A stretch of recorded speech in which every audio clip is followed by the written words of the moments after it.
Hello everyone, this is Dr. Monisha and welcome back to my channel Self Learning. Yes, we are live now. सभी को good evening, Ram Ram, नमस्कार, आदाब, सत श्री अकाल। जैसे भी आप मुझसे कनेक्ट हो सकते हैं उस सभी तरह से मैं आपका वेलकम करती हूँ अपने चैनल में जिसका नाम है सेल्फ लर्निंग। और आज हम बात करने वाले हैं, जैसे कि आप जानते हैं, यूजीसी नेट की कंटिन्यूसली प्रिपरेशन चल रही है और हमने अभी यूनिट 3 जो है कम्युनिकेशन की वो ऑलमोस्ट फिनिश कर दी। आज उसका लास्ट टॉपिक हम कवर करने जा रहे हैं, ऑलमोस्ट लास्ट है। अगर फिर भी कुछ बच जाएगा तो उसको नेक्स्ट क्लास में देखेंगे। तो मास मीडिया एंड कम्युनिकेशन आज हम स्टार्ट करेंगे। तो स्टार्ट करते हैं आज का सेशन बिना देरी किए। अभी तक इसके पहले जो भी मैंने पढ़ाया है वो अगर आपने नहीं देखा, नहीं क्लास में आप आए थे, तो आप जाकर देख सकते हैं। प्लेलिस्ट बनी हुई है फर्स्ट पेपर की, तो उसमें आप जाकर देख सकते हैं, आपको सारे वीडियोस मिल जाएंगे। तो चलिए मास मीडिया एंड कम्युनिकेशन की बात कर लेते हैं। तो सबसे पहले जान लेते हैं कि मास मीडिया आखिर होता क्या है और मास कम्युनिकेशन की जरूरत क्या होती है। मास कम्युनिकेशन को हिंदी में कहते हैं जनसंचार। जन का मतलब हो जाता है एक लार्ज नंबर ऑफ पॉपुलेशन, जिस तक एक साथ बहुत सारा जो मैसेज है वो कन्वे करना है। तो इस तरीके का अगर कम्युनिकेशन होता है तो वो जनसंचार कहलाता है। मतलब बहुत सारे लोगों तक एक साथ इंफॉर्मेशन पहुंचाई जाए। ठीक है, तो कौन कौन से ऐसे जरिए होते हैं जिसके कारण से आप मास कम्युनिकेशन कर सकते हैं। तो सबसे पहले देख लेते हैं वो मीडियम जिसके बारे में हम बात कर सकते हैं कि ये मास कम्युनिकेशन के मीडियम है। तो पहला आ जाता है रेडियो। बहुत पुराना रेडियो के बारे में भी हम डिटेल में पढ़ेंगे कि कब इसकी शुरुआत हुई थी। रेडियो, फिर आता है टेलीविजन। टेलीविजन भी है जो बहुत ही इंपॉर्टेंट मीडियम है कम्युनिकेशन का।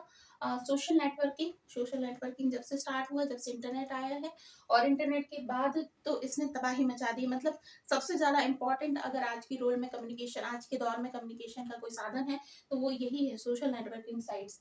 बिल बोर्ड्स ये क्या कहलाते हैं, जैसे कि आपने देखा होगा कि बहुत सारे अलग अलग जगह पर कुछ तरीके के साइनेजेस लगा दिए जाते हैं जो कि आपको जैसे कहा जाए तो रास्ते पर आपको कई सारे बोर्ड मिलते हैं जो इन्फॉर्मेशन देते हैं कि कहीं पे कुछ एडवर्टीजमेंट है, या फिर कहा जाए कि किसी तरीके का कोई प्रचार है, कुछ भी है ना। आजकल तो ये भी बिल बोर्ड्स लगाए जाते हैं, जैसे कोई सीरीज नई लॉन्च होती है तो उसके बोर्ड्स भी लगा दिए जाते हैं। जैसे सारी जो मास वहां से निकल रहा है, जन जो निकल रहा है, पूरी पब्लिक जो निकल रही है, उनकी निगाह उस पर पड़ेगी और उन तक ये बात पहुंच जाएगी। पॉलिटिकल जो प्रचार होते हैं उनके बारे में भी ये बिल बोर्ड्स लगाए जाते हैं ना। तो ये सारी चीजें होती है। न्यूज़पेपर बहुत ही पुराना साधन है कम्युनिकेशन का, जो कि एक साथ बहुत सारी पॉपुलेशन तक पहुंचता है और बहुत सारी पॉपुलेशन तक एक साथ कोई न्यूज़ पहुंच जाती है। मैगजीन जो पत्रिकाएं निकलती हैं, अलग अलग तरह की पत्रिकाएं निकलती हैं। बिजनेस की पत्रिकाएं अलग से निकलती हैं, राजनीतिक अलग निकलती हैं। अपने अगर आप कॉम्पिटिटिव एग्जाम की तैयारी कर रहे हैं तो बहुत सारी ऐसी निकलती हैं समसामयिकी टाइप की, जिसमें कि बहुत सारा मैटर जो है करंट अफेयर का वो आपको एक साथ मिल जाता है ना। तो ये सारी होती हैं। अगला मीडियम है फिल्म, एक अट्रैक्टिव मीडियम जिसके कारण से जो बहुत सारी पब्लिक को एक साथ प्रभावित करता है। फिर आता है इंटरनेट। इंटरनेट जब से भारत में इंटरनेट की शुरुआत हुई है तो ये सारी ही चीजें इंटरनेट के अंदर आ जाती हैं, है ना।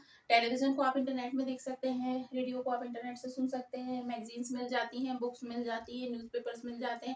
मतलब ये अकेला एक इंटरनेट ऐसा हो जाता है जो सब ऊपर की जितनी भी चीजें दिख रही हैं उन सबको अपने अंदर समाहित कर लेता है। तो ये हो गए मास कम्युनिकेशन के मीडियम, क्योंकि इनके थ्रू बहुत सारे लोगों तक इंफॉर्मेशन पहुंचाई जा सकती है। चलिए अब हम देख लेते हैं थोड़ा सा डिटेल में मास कम्युनिकेशन के जो टाइप्स हैं वो कौन कौन से हैं। तो पहली बात आती है ट्रेडिशनल मीडिया। ट्रेडिशनल मीडिया मतलब जब न्यूज़पेपर्स नहीं थे, जब मैगजीन्स नहीं छपती थी, जब इंटरनेट नहीं था, जब आपका किसी तरीके की जो भी हमने बात करी ये सब कुछ नहीं थे, तब कम्युनिकेशन कैसे होता था। तो आपको याद है जब पुरानी तरह की जो मूवीज आती हैं, माइथोलॉजिकल मूवीज होती हैं या फिर हिस्टोरिकल मूवीज होती हैं, तो किस तरीके से कम्युनिकेट करते थे। वो ढोल बजाए जाते थे और ढोल बजाने के साथ में एक व्यक्ति है जो इन्फॉर्मेशन कन्वे करता हुआ निकल जाता था पूरे गांव में या फिर पूरी जगह पे जहाँ कहीं पे उसको देनी होती थी। तो सुनो सुनो सुनो करके इस तरह से होता था। इसके अलावा जो कुछ हमारे फोक आर्ट होते हैं, जैसे कि लोक नृत्य टाइप के होते हैं, लोक नृत्य, लोक गाय के नुक्कड़ नाटक होते हैं जो उनके थ्रू पहुंचाया जाता है। डांस होते हैं, डांस के थ्रू इंफॉर्मेशन पहुंचाई जाती है। सिंगिंग होती है, उनके थ्रू पहुंचाई जाती है। मतलब ये सब सारे साधन जो है मीडिया के वो क्या है, एक कंप्लीट आ गया तो एक पत्र किसी एक व्यक्ति तक ही पहुंचेगा, है ना। लेकिन यहाँ पे बात हो रही है क्या, समूह को एक साथ संचालित करना है, समूह को एक साथ इंफॉर्मेशन देना है। तो उनमें dance, singing, folk art forms जो होते हैं वो उस समय पर काम किए जाते थे मीडिया को संबोधित करने के लिए, जन को संबोधित करने के लिए। ठीक है, फिर आ जाते हैं नेक्स्ट, ब्रॉडकास्ट मीडिया। ब्रॉडकास्ट मतलब जो कि प्रसारित की जाती है, ब्रॉडकास्टिंग का मतलब होता है प्रसारण, प्रसारित की जाती है। तो देखिए films, radio, recorded music, television, ये सारी बातें जो हैं ये क्या है, ब्रॉडकास्ट मीडिया के अंदर आती हैं। क्लियर। तो ब्रॉडकास्ट मीडिया में हो जाएगा जिनका प्रसारण किया जाता है, जैसे फिल्म का प्रसारण किया जाता है, रेडियो में अलग अलग तरीके के प्रोग्राम्स होते हैं उनका किया जाता है, टेलीविजन का किया जाता है, म्यूजिक, रिकॉर्डेड म्यूजिक बजाकर उसको टेलीकास्ट किया जाता है। तो ये सारी चीजें हैं जो ब्रॉडकास्ट मीडिया होती है, इनके थ्रू इंफॉर्मेशन को पहुंचाया जाता है। फिर आता है डिजिटल मीडिया। डिजिटल मीडिया मतलब आज जो हम नया मीडिया देखते हैं वो हो जाता है जैसे आपका इंटरनेट के थ्रू जो मीडिया होता है वो ईमेल, सोशल मीडिया साइट्स होती हैं, वेबसाइट्स होती हैं, ये सारी चीजें जो हैं वो क्या करती हैं, आपकी डिजिटल मीडिया के अंतर्गत आती हैं। ठीक है, अगर आपने सोशल वेबसाइट पर कोई इन्फॉर्मेशन डाल दी, जैसे मैंने ये वीडियो डाल दिया, अब ये वीडियो बहुत सारे लोगों तक पहुंच सकता है, बहुत जल्दी पहुंच सकता है। जो वायरल वीडियोस हो जाते हैं, जो किसी के बारे में कोई इन्फॉर्मेशन है और जो सोशल साइट्स पर डल जाती है तो बहुत तेजी से वायरल हो जाती है, बहुत लोगों तक ये बात पहुंच जाती है, पता नहीं किस किस तक पहुंचेगी, किस हाथ तक पहुंचेगी, इसका आप नहीं अंदाजा लगा सकते हैं। वहां तक ये ब्रॉडकास्टिंग हो जाती है डिजिटल मीडिया के थ्रू। ठीक है, ये फ्री हो जाता है। फिर आता है आउटडोर मीडिया। आउटडोर मीडिया के अंतर्गत वही होते हैं जो मैंने आपको बताया, जो साइनेजेस होते हैं, फ्लेक्स होते हैं, आपके बहुत बड़े बड़े पोस्टर्स होते हैं, ठीक है, फ्लाइंग कार्ड्स होते हैं, मतलब जैसे बसों के ऊपर चिपका दिए जाते हैं, या फिर जो आप रास्ते पे गुजरते हो तो बड़े बड़े बोर्ड्स लगा दिए जाते हैं, ठीक है, पैम्पलेट जो होते हैं वो बांट दिए जाते हैं, चिपका दिए जाते हैं अलग अलग जगह पर। आपने देखा होगा कि जब आप मेट्रो में बैठते हैं तो पीछे कुछ ना कुछ एडवर्टीजमेंट लिखा हुआ होता है, आप रेलवे में बैठते हैं, रेल में बैठते तो कुछ इस तरह से, या फिर ऑटो की पिछली वाली सीट पे लगा दिया जाता है, मतलब ऐसी कोई भी इंफॉर्मेशन जो है वो लगा दी जाती है ताकि जो भी वहां से गुजरे, जो देखे, वो उसको इंफॉर्मेशन को पढ़ ले। कई बार ऐसी चीजें होती है, जैसे किसी ने एक नया कोई बिजनेस शुरू किया और उस बिजनेस का उसको एडवर्टीजमेंट करना है, तो ये सारे काम वो करता है कि ज्यादा से ज्यादा लोगों तक उसका ये जो काम कर रहा है वो इनकी इसको इन्फॉर्मेशन पहुंच जाए। ठीक है, तो इसमें एआर एडवर्टीजमेंट आ जाता है, फ्लाइंग कार्ड्स आ जाते हैं, बिलबोर्ड्स आ जाते हैं, पोस्टर्स आ जाते हैं, ये सारी चीजें आ जाती हैं। फिर आता है प्रिंट मीडिया। ये प्रिंट मीडिया का मतलब जो लिख के प्रसारित किया जाए। तो लिख के प्रसारित कौन सी चीजें की जाती है, अब जैसे ये पढ़ाई मुझे करवानी है आपको, तो मुझे कोई ना कोई बुक का सहारा तो लेना होगा। तो जो बुक होती हैं, मैगजीन्स होती हैं, कॉमिक्स होते हैं, ये न्यूज़पेपर्स होते हैं, ये सारी आती है प्रिंट मीडिया के अंदर।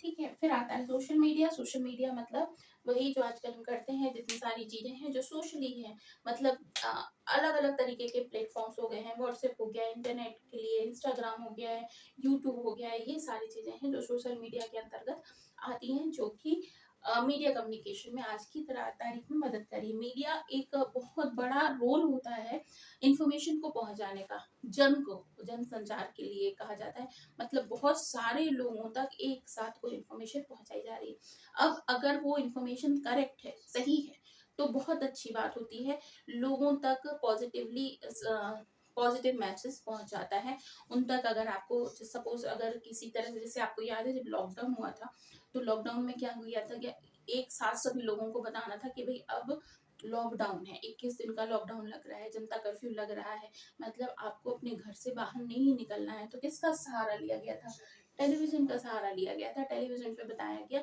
कि अब 21 दिन तक कंप्लीट लॉकडाउन लग रहा है, लोग अपने घरों में ही रहेंगे, बाहर नहीं निकलेंगे। मतलब सोचो 145 करोड़ की जनसंख्या हो गई है हमारी, और उस तक हमने एक साथ सभी को इन्फॉर्मेशन प्राप्त हो गई। तो इसी ये होता है मीडिया का इम्पोर्टेंस। ठीक है, अब मीडिया अगर गलत इन्फॉर्मेशन दे रही है तो वो भी सब तक पहुंचती है, सही इन्फॉर्मेशन दे रही है तो वो भी सब तक पहुंचती है। तो जो भी रिलायबल होते हैं या फिर जो रिस्पॉन्सिबल होते हैं इन्फॉर्मेशन को कन्वे करने के लिए, जैसे कल हमने पढ़ा था ना, मीडिया जो कम्युनिकेशन के जो एथिक्स होते हैं वो क्या होते हैं, तो एथिक्स यही होते हैं कि आप जो भी इंफॉर्मेशन सोशल साइट्स पे डाल रहे हैं, इन मीडिया साइट्स पे डाल रहे हैं, मास मीडिया कम्युनिकेशन के अंदर डाल रहे हैं, वो आप रिस्पॉन्सिबल होकर सही इन्फॉर्मेशन डालें। नहीं सही आप डालेंगे तो जो भी इन्फॉर्मेशन आप डालेंगे बहुत सारी जनसंख्या पर वो मैसेज पहुंच जाएगा, हो सकता है उसके बहुत ही नेगेटिव असर देखने को मिले। इसलिए बहुत रिस्पॉन्सिबल होना चाहिए मीडिया को। चलिए आगे बढ़ते हैं हम, कैरेक्टरिस्टिक्स ऑफ मास मीडिया, इसके बाद में फंक्शंस पढ़ेंगे, ठीक है, और negative effect of media, new और मॉडर्न मास मीडिया, ठीक है, ये सारी चीजें हैं जो हम इसको फिनिश कर देंगे आज। आगे क्या है, कैरेक्टरिस्टिक्स देख लेते हैं। वैसे तो मैंने समझा ही दिया आपको कैरेक्टरिस्टिक्स के बारे में। तो लार्ज ऑडियंस इससे एक साथ प्रभावित होती है, बहुत सारी जनसंख्या तक आपको एक साथ मैसेज भेजने की जो बात है वो हो जाती है ना। अगर लार्ज ऑडियंस तक कुछ भी पहुंचाना है तो सबसे सही माध्यम तो यही होता है कि आप टेलीविजन में कोई चीज प्रसारित कर दो, रेडियो में कर दो, इंटरनेट में कुछ डाल दो। जैसे आप देखते हैं ना कि विश्व भर में कहीं पे भी कुछ होता है तो तुरंत न्यूज टेलीकास्ट हो जाती है और हम सब तक पहुंच जाता है। अभी जैसे यूक्रेन में जो युद्ध हो रहा था तो वहां पे हो रहा था, वहां स्टार्ट हो रहा है, लेकिन हमको यहाँ तक समझ में आ रहा था, तुरंत ब्रॉडकास्ट हो जाती है चीजें, तो तुरंत मिल जाता है, तो लार्ज ऑडियंस तक एक साथ मैसेज पहुंच जाता है। सबसे पहली कैरेक्टरिस्टिक्स की ये है ना, सबसे पहला। फिर आता है स्कैटर्ड एंड हेट्रोजीनियस, जो पब्लिक होती है या फिर ऑडियंस होती है उन तक भी मैसेज कन्वे किया जा सकता है। छितरा हुआ, मतलब स्कैटर्ड का मतलब छितरा हुआ, बिखरे हुए लोग होते हैं। जैसे अगर यहाँ पे एक साथ में 1 लाख लोग जमा हों और मैं माइक से लेकर कोई इन्फॉर्मेशन पहुंचाऊं तो हो सकता है लोगों तक एक झटके में पहुंचे। लेकिन ऐसी पब्लिक है जो कि बिखरी हुई है, कहीं नहीं है, कहीं कुछ और कहीं जगह पर है। जैसे कि देखा है आपने, जब नोटबंदी हुआ था तब भी इस तरीके की इन्फॉर्मेशन सबको पहुंचा एक साथ, कि आज रात को 8 बजे के बाद ये नोट काम के ही नहीं रहेंगे। तो कैसे हुआ था, आपकी इंफॉर्मेशन टेलीविजन के थ्रू दी गई थी, तो सब तक एक साथ इन्फॉर्मेशन पहुंच गई। जो पब्लिक स्केटर्ड है, बिखरी हुई है, हेट्रोजीनियस है, विजातीय टाइप की है, लोगों से अलग अलग तरीके के लोग हैं, सब तक ये इन्फॉर्मेशन पहुंच गई। डिलीवरी कॉमन मैसेज, एक कॉमन मैसेज है, सब तक पहुंचाना है, तो सबसे अच्छा माध्यम होता है मास मीडिया कम्युनिकेशन। फिर आता है रैपिड डिस्ट्रीब्यूशन, बहुत तेजी से डिस्ट्रीब्यूशन हो जाता है। जैसे कि अगर आपने सोशल साइट्स पर कोई इन्फॉर्मेशन डाल दी या फिर आपको मिल गई तो बहुत तेजी से व्हाट्सएप, इसीलिए तो आजकल कहते हैं कि सुबह सुबह जब व्हाट्सएप खोलो तो आपको बहुत सारे ढेरों तरह के आपको मैसेजेस मिलते हैं। वो कैसे, कोई लिखता थोड़ी है, क्या होता है कि एक से दूसरे को, तीसरे को, चौथे को, मतलब बहुत तेजी से इस चीज को उनका डिस्ट्रीब्यूशन हो जाता है। फिर आता है low cost to consumer, consumer के लिए बहुत लो कॉस्ट होती है। जैसे अगर आपने टेलीविजन खरीद लिया है, आपको डीडी चैनल का नेटवर्क आपको मिल गया है, तो बहुत ही लो कॉस्ट आपका ये कम्युनिकेशन हो जाएगा। ठीक है, आपके पास फोन है, अवेलेबल हो जाता है, आजकल बहुत इजीली है, सस्ता भी है, रेडियो है ना। तो ये सारी चीजें बहुत ही लो कॉस्ट में होती हैं, बहुत ही सस्ता माध्यम हो जाता है। ज्यादातर मैक्सिमम वन वे कम्युनिकेशन होता है मास मीडिया में। बहुत सारे ऐसे साइट्स होते हैं, जैसे ईमेल्स भेजे जा रहे हैं तो सामने वाले से रिप्लाई भी आ रहा है, लेकिन अगर टेलीविजन से कोई मैसेज आ रहे हैं तो रिप्लाई सामने से नहीं आ रहा। जैसे मैं आपसे कम्युनिकेट कर रही हूँ, तो अगर मैं यहाँ से आपसे कुछ बोल रही हूँ, आप वहां से मुझे मैसेज भेज रहे हैं, तो मैं उसका रिप्लाई कर रही हूँ, तो ये टू वे कम्युनिकेशन हो गया। लेकिन अगर मैं सिर्फ बोलूं और आपसे आपका जो कमेंट सेक्शन है उसको बंद कर दूं, तो क्या हो जाएगा कि सिर्फ मेरा मैसेज तो पहुंचेगा, आपका मैसेज मुझ तक नहीं पहुंच पाएगा। तो मोस्टली जो मीडिया कम्युनिकेशन होता है मास मीडिया, वो वन वे होता है। फिर आता है क्या, इन्फ्लुएंस सोसाइटी, ये बहुत बड़ा लक्षण है, क्योंकि ये सोसाइटी को बहुत तेजी से इन्फ्लुएंस करता है, बहुत तेजी से करता है, और कई बार बहुत नेगेटिवली करता है। तो इसको जो भी इस कम्युनिकेशन के सोर्सेस होते हैं उनको बहुत ही रिस्पॉन्सिबल होकर अपनी बातें मीडिया के अंदर डालनी चाहिए, है ना। चलिए अब देख लेते हैं फंक्शंस ऑफ, कौन कौन से फंक्शंस होते हैं, तो किस किस तरीके से ये काम करता है ना, किस किस क्षेत्र में काम करता है। चलिए हमने किस किस तरीके से देख लिया है, किस किस क्षेत्र में क्या क्या फंक्शन है, मतलब कहाँ पर जाकर इसका क्रियाविधि चलती है। ठीक है, तो इन्फॉर्मेशन एंड एजुकेशन, देखिए आजकल जो एजुकेशन का सोर्सेस है वो भी किस तरह से होता है, कम्युनिकेशन के थ्रू हो रहा है। जैसे हम आपसे मैं आपको यहाँ पर पढ़ा रही हूँ, आप न जाने देश के किस किस कोने में बैठे हैं, मैं कहाँ पर बैठी हूँ, और हमारे बीच में कम्युनिकेशन हो रहा है। तो ये इन्फॉर्मेशन और एजुकेशन का आदान प्रदान है जो कि हो रहा है। तो एजुकेशन के लिए बहुत इंपॉर्टेंट है मास कम्युनिकेशन। फिर आता है सोशलाइजेशन, लोगों में समाजीकरण की भावना को बढ़ाने के लिए। समाजीकरण मतलब क्या हो जाता है, लोग एक दूसरे के साथ मिलें जुलें, अपनी बातों को एक दूसरे के साथ में साझा करें, अपने सुख दुख एक दूसरे के साथ साझा करें। आपके समाज में कौन कौन सी इकाई, जैसे मनुष्य जो है ना वो एक सामाजिक प्राणी, वो अकेले नहीं रह सकता। अब चूंकि हर व्यक्ति के हाथ में ये मोबाइल है, और इस तरीके के मोबाइल से लेकर हर व्यक्ति अपनी जीवन में कभी भी किसी से भी बात कर सकता है। अकेला भी बैठा है ना तो वो अकेला नहीं है। क्या होगा कि वो किसी ना किसी से तो जुड़ा हुआ है ना। तो एक समाजीकरण की जो प्रक्रिया है उसको इम्पोर्टेंस मिलती है कम्युनिकेशन से, मास कम्युनिकेशन से। अगर बैठे बैठे अकेले आप टेलीविजन देख रहे हैं तो लोगों के साथ कनेक्ट होते हैं, आप इंटरनेट देख रहे हैं तो लोगों के साथ कनेक्ट होते हैं, रेडियो पे सुन रहे हैं तो लोगों के साथ कनेक्ट होते हैं। तो एक समाजीकरण की जो प्रक्रिया है उससे डेवलप करता है। फिर आता है एंटरटेनमेंट, बहुत इंपॉर्टेंट है। और मैक्सिमम जो सोशल मीडिया और मास मीडिया का कहना चाहिए उपयोग होता है वो इंटरनेट पर एंटरटेनमेंट के पर्पज से होता है। यानी कि हर व्यक्ति चाहता है फिल्म देखे तो एंटरटेन हो जाए। जब हम लोग भी घरों में काम करके जैसे ही फिनिश होते हैं ना तो ऐसा लगता है थोड़ी देर मोबाइल मिले और पट पट पट पट पट पट के इंस्टा पे रील्स देखी जाए, है ना। क्यों रहता है कि नहीं रहता ऐसा? तो क्या होता है उसका, क्या मतलब होता है, इसीलिए कि भाई थोड़ा सा रिलैक्स हो जाए, अपना आराम से सारे कामों से फिनिश होकर बैठ के रील्स देख लें, थोड़ा सा अपने आप को एंटरटेन करें, ये पर्पस होता है। तो एंटरटेनमेंट का पर्पस होता है। पॉलिटिकल अवेयरनेस मतलब राजनीतिक जो क्या कहना, चेतना, अवेयरनेस, उसके बारे में जानकारी, ये सारी चीजें भी पहुंचती हैं। अब वो सही पहुंच रही है गलत पहुंच रही है वो अलग बात है, बट पहुंचती तो है ना। पॉलिटिकल अवेयरनेस आपको मालूम होती है कि पूरे देश दुनिया में पूरे विश्व में किस तरीके का राजनीतिक उठापटक हो रही है, उस सब के बारे में आपको पता चलता है घर बैठे बैठे। तो ये सारी चीजें हैं। ठीक है, फिर आता है कल्चरल ट्रांसमिशन। कल्चरल ट्रांसमिशन का मतलब क्या होता है, जैसे हमारा देश जो है बहुत अलग अलग तरीके की जाति प्रजाति, अलग अलग तरीके के धर्म जाति बोलियों वाला देश है। बहुत सारे अलग अलग तरीके के कल्चर्स होते हैं। जैसे अभी ही मुझे लगता है कि कल होनी होनी चाहिए, है ना। अभी तक मुझे क्योंकि कोई मैसेज नहीं आया, तो हो सकता है कल बहुत बड़ा त्योहार है, ईद है। तो बहुत सारे लोग जो ईद सेलिब्रेट करते हैं वो अपनी खुशियाँ लोगों तक सेलिब्रेट कर सकते हैं, उन लोगों तक पहुंचा सकते हैं। तो जो कल्चरल ट्रांसमिशन है वो बहुत तेजी से होता है। तो जो लोग भी कल ईद मनाने वाले हैं, मुझे नहीं पता है आज है या कल है, अगर आज है तो आज ईद की शुभकामनाएं, और अगर कल है तो कल सभी को ईद की बहुत बहुत मुबारकबाद। तो कल्चरल ट्रांसमिशन भी बहुत तेजी से होता है। इसके बाद में कैटलिस्ट टू डेवलपमेंट। अब कैटलिस्ट का मतलब क्या होता है, उत्प्रेरक। उत्प्रेरक कौन होता है? उत्प्रेरक का मतलब होता है आपको अवेयर करना। अवेयर किस चीज से करना? आपके जो राइट्स हैं, आपके जो संविधान में आपको सुविधाएं प्राप्त हुई हैं, जो आपको कहना चाहिए, आपकी दो चीजें होती हैं। एक तो मौलिक कर्तव्य होते हैं, मतलब आपके जो राइट्स हैं, और एक होती है ड्यूटीज।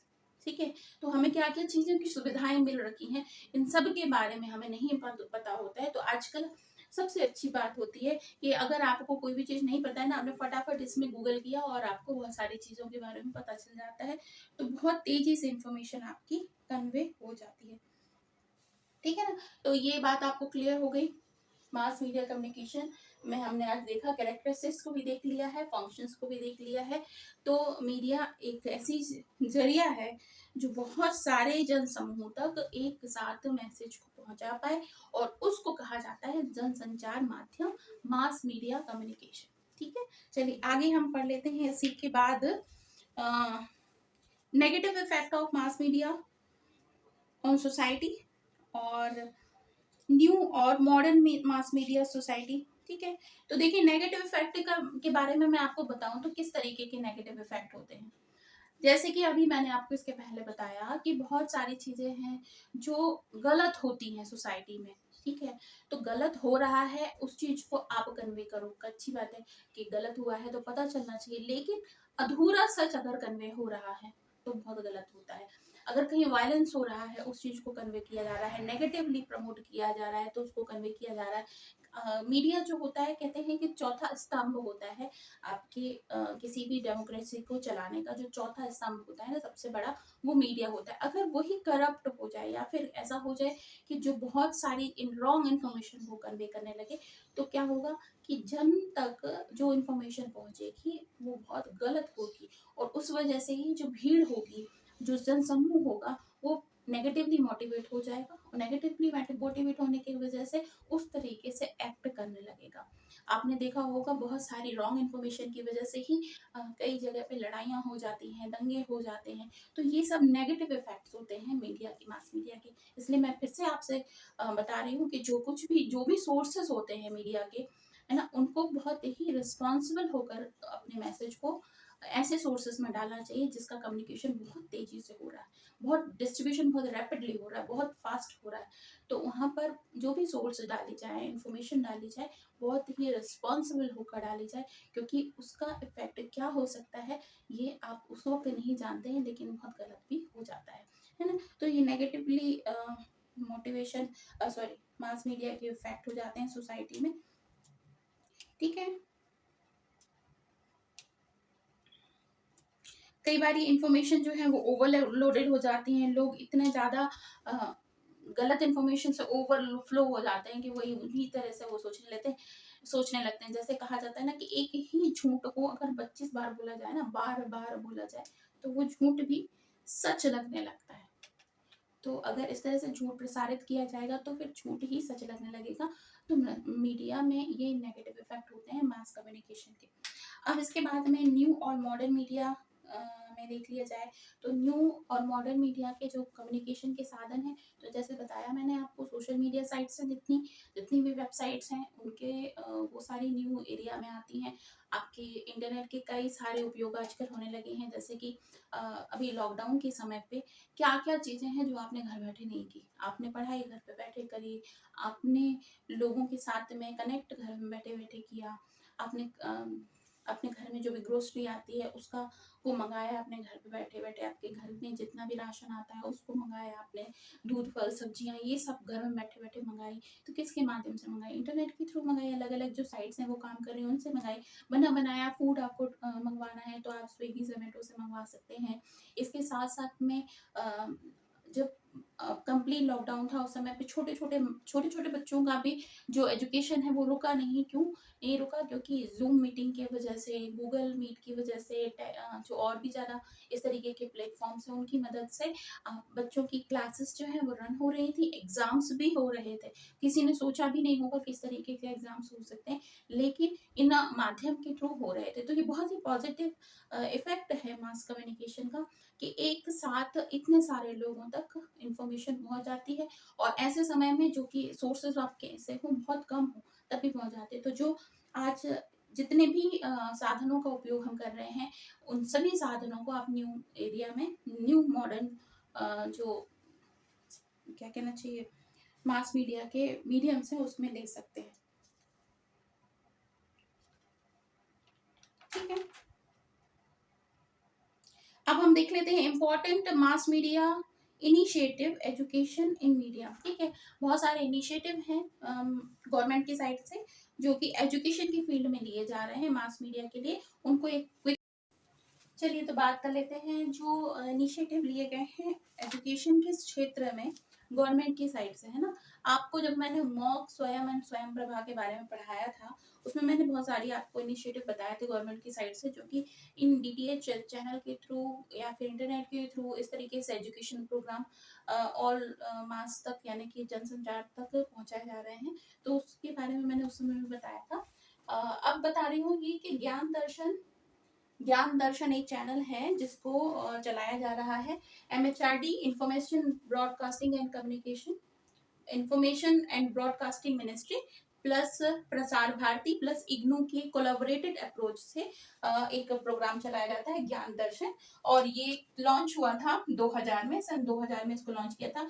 24 आवर्स ये चैनल है जो कि चलाया जाता है, जिसमें एजुकेशन संबंधित प्रोग्रामों को बताया जाता है, और स्टूडेंट्स हैं जो इससे फायदा ले सकते हैं, ठीक है। हायर एजुकेशन से संबंधित प्रोग्राम जो होते हैं, pre school, primary school, secondary school, higher secondary school, students जो होते हैं, कॉलेज गोइंग स्टूडेंट्स होते हैं, यूनिवर्सिटी के होते हैं, youth seeking career opportunity, home makers and working professional, ये सारे ही लोग इससे फायदा उठा सकते हैं। तो ठीक है, ये ज्ञान दर्शन जो है वो लॉन्च हुआ था 2000 में MHRD, information broadcasting ministry, Prasar Bharati plus IGNOU की कोलैबोरेटेड अप्रोच से। फिर आता है ज्ञानवाणी। ज्ञानवाणी भी एक एफएम रेडियो स्टेशन है जो कि इग्नू के साथ में कोलैबोरेट करते हुए ये बनाया गया, एक प्रोग्राम बनाया गया। इग्नू का मतलब तो आप जानते हैं, इंदिरा गांधी ओपन यूनिवर्सिटी। और इसमें क्या होता है, ये एक रेडियो फ्रीक्वेंसी पर काम करने वाला नेटवर्क है, जो कि बहुत सारे जो इस तरीके के आपके प्रोग्राम्स होते हैं जो कि क्या कहलाते हैं, आपके एजुकेशन संबंधित होते हैं, वो 60 किलोमीटर के रेडियस तक, जहां कहीं पे भी ये प्रसारण हो रहा है उसके 60 किलोमीटर के रेडियस तक ये सारी जो इंफॉर्मेशन है वो पहुंच सकती है। ये प्रोग्राम जो है वो नेटवर्क पहुंचाया जा सकता है। ठीक है। The flavour of this channel is large local medium, Hindi और इंग्लिश दोनों ही माध्यम से रीजनल लैंग्वेजेस में भी उपलब्ध होता है। और इसका कहने का मतलब यही होता है कि ऐसे बहुत सारे जगह हैं जहां पर अभी भी टेलीविजन का ब्रॉडकास्टिंग नहीं पॉसिबल है, वहां पर ज्ञानवाणी के तहत बहुत सारे एजुकेशनल प्रोग्राम जो हैं वो रन किए जाते हैं एफएम रेडियो में। नेक्स्ट आता है ज्ञानधारा। ज्ञानधारा एक इंटरनेट ऑडियो काउंसलिंग सर्विस है ऑफर्ड बाय इग्नू। ठीक है, यहाँ पर भी ज्ञान इग्नू के कोलैबोरेशन से ही ये बनाया जा रहा है प्रोग्राम। इस तरीके से जो इंटरनेट ऑडियो काउंसलिंग सर्विसेज हैं, जो कि काउंसलिंग करता है स्टूडेंट्स की कि उनको डिफरेंट जो प्लेटफॉर्म्स है उसकी इंफॉर्मेशन देना, उनको अवेयर करना। ठीक है, और साथ ही में जो भी करियर अपॉर्चुनिटीज होती हैं इन सब तक उनको पहुंचाना। ठीक है, इसमें टेलीफोन इंटरनेट की थ्रू भी इसकी हेल्प भी ली जाती है, अलग अलग सिस्टम्स तक, अलग अलग प्लेटफॉर्म तक इंफॉर्मेशन को पहुंचाने में। ठीक है, तो ये है ज्ञानधारा। फिर आता है व्यास चैनल। व्यास चैनल क्या है इसको भी समझ लेते हैं। सीईसी और यूजीसी के एक साथ कोलैबोरेटेड अप्रोच की वजह से स्टैब्लिश किया गया एक 24/7 सैटेलाइट चैनल एमएचआरडी, इसने इसको क्या कहा, व्यास चैनल। ठीक है, ये क्या करता है, ये व्यास चैनल क्या करता है कि टेलीविजन पे मतलब दूरदर्शन पे डायरेक्ट टेलीकास्ट होता है सैटेलाइट की मदद से, और साथ में डीटीएच जो सर्विसेज होते हैं उन पर भी ये प्रोवाइड किया जाता है। ये भी एक तरीके से एजुकेशनल प्रोग्राम को रन करता है, डिफरेंट डिफरेंट टाइप की टीचिंग और डिफरेंट डिफरेंट सब्जेक्ट्स में टीचिंग के बारे में इंफॉर्मेशन मिलती है। ठीक है, एक तरीके से ये सप्लीमेंट हो जाता है क्लासरूम टीचिंग के लिए और एजुकेशनल प्रोग्राम को समझाने के लिए, बताने के लिए, तो इसको कहा जाता है व्यास चैनल। ठीक है ना, तो बात समझ में आ गई। तो फर्स्ट क्या है, ज्ञान दर्शन, जो जीडी जिसको कहा जाता है, ये MHRD information and broadcasting ministry plus Prasar Bharati plus IGNOU के कोलैबोरेटेड अप्रोच से चलाया जा रहा है। इसकी शुरुआत कब हुई थी, 2000 में, और 24 आवर्स चैनल, एजुकेशनल चैनल है ये। इसके बाद में क्या आता है, ज्ञानवाणी, जो कि एक एफएम रेडियो चैनल है जो कि इग्नू की मदद से रन किया जाता है। 60 किलोमीटर के रेडियस तक ये प्रोग्राम जो है रेडियो में प्रसारित होता है। इसमें भी बहुत सारे एजुकेशन से संबंधित, ज्ञान से संबंधित, अलग अलग विषयों से संबंधित रेडियो प्रसारित प्रोग्राम चलाए जाते हैं। इसके बाद में ज्ञानधारा, ये इंटरनेट ऑडियो काउंसलिंग सर्विसेज होती हैं जो कि इग्नू ऑफर करता है, और इसमें भी बहुत सारे जो एजुकेशनल प्रोग्राम हैं, टेक्निकल एजुकेशनल प्रोग्राम हैं, और उनको इंटरनेट के थ्रू मास मतलब जनसंचार तक पहुंचाया जाता है। बहुत सारे लोगों तक एक साथ ये सारी चीजें पहुंच सकती हैं। तो ये ज्ञानधारा एक इंटरनेट के थ्रू पहुंचाने वाला एक माध्यम है। फिर आता है व्यास चैनल, जो कि सीईसी और यूजीसी के कोलैबोरेटेड अप्रोच से चलता है, और ये भी एमएचआरडी इसको कहता है व्यास चैनल। ये 24/7 सैटेलाइट चैनल होता है जो कि डायरेक्ट आपकी टेलीविजन पर आता है। डीटीएच सर्विसेज भी इसको प्रोवाइड करती है। इसके थ्रू भी बहुत सारे एजुकेशनल प्रोग्राम्स रन किए जाते हैं, लगातार चलने वाली टीचिंग भी होती है यहाँ पर। तो ये एक गवर्नमेंट के द्वारा चलाए जाने वाली इनिशिएटिव है। ठीक है, तो ये बात समझ में आ गई ना आपको। चलिए, तो आज हमारा ये मास मीडिया वाला पोर्शन है वो हो गया है फिनिश। अब बचता है जो कुछ भी, उसको हम करेंगे नेक्स्ट क्लास में, जिसमें थोड़ा थोड़ा छोटा छोटा सा है, जैसे कि दूरदर्शन की शुरुआत कब हुई, आपकी क्या कहते हैं इसको, आकाशवाणी की शुरुआत कब हुई, टेलीफोन की शुरुआत कब हुई। ये सारे छोटी छोटी चीजें हैं जिनको हमको एक एक लाइन में याद करना है, क्योंकि ये पूछे जाते हैं एग्जाम में। तो इसको मैं एक साथ बनाकर फिर आपको पढ़ाऊंगी, है ना। तो इस क्लास को करते हैं यहीं पे फिनिश। जो कुछ भी इस कम्युनिकेशन के चैप्टर में बच रहा है उसको हम नेक्स्ट क्लास में करेंगे। आज है फ्राइडे और अब हम मिलेंगे मंडे को, क्योंकि 2 दिन में जो कुछ भी मैंने किया है इस सब के आपको नोट्स मिल जाएंगे। कहाँ पर, टेलीग्राम चैनल पे। तो जो भी स्टूडेंट्स हैं, देखिए ध्यान रखिए, जो कुछ भी हम पूरे हफ्ते पढ़ते हैं 2 दिन में आपको पूरा रिवाइज करना है, और उससे जितना भी आप पॉसिबल हो सकता है आप अपने नोट्स प्रिपेयर कीजिए और उसके बाद उसकी पढ़ाई कीजिए, क्योंकि पढ़ना ही अकेला काम नहीं होता है। पढ़ने के बाद आपको रिवाइज करना है, उसको लिखना है, नोट्स बनाना है, उसके क्वेश्चन जो भी जितने भी जहाँ कहीं पे भी आपको क्वेश्चन मिल सकते हैं वो क्वेश्चन आपको सॉल्व करने हैं। तभी आपकी नेट को क्वालिफाई करने का जो एक कहना चाहिए एक टास्क है वो कंप्लीट हो पाएगा। ठीक है, तो यही आज का मैसेज है सभी के लिए। आई होप आपको क्लास अच्छी लगी होगी। अच्छी लगी है तो लाइक जरूर कीजिएगा, जाते जाते शेयर भी जरूर कर दीजिएगा जितने भी लोगों तक आप कर सकते हैं। कल फिर अगली क्लास में फिर मिलेंगे, तब तक के लिए अपना बहुत ख्याल रखिए। Bye bye.